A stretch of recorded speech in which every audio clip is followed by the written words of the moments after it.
So the principles of the book, are they just for big companies?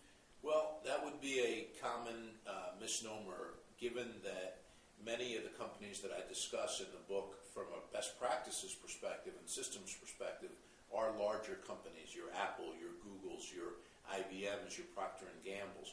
But I include those examples in the book because small companies need to have access to what those big companies are doing and, quite frankly, take a page from their playbook.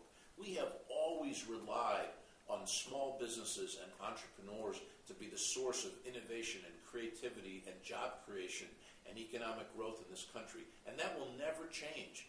But small companies need to learn how to innovate with more limited resources. I recognize that they're not going to have the research and development budgets that a larger company is going to have.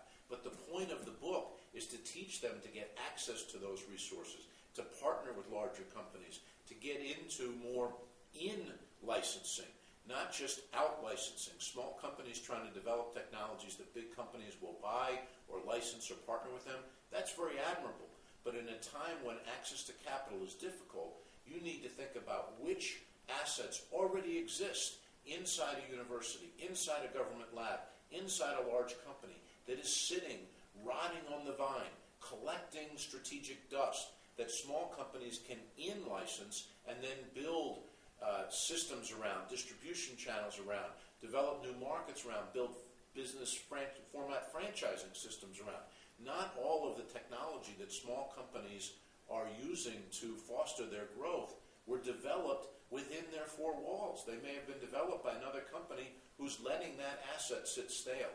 So the message for small companies and mid-sized companies is absolutely read the book, embrace the principles. You don't have to have $1 billion a year research and development budget to be an effective intellectual capital agrarian. Thank you.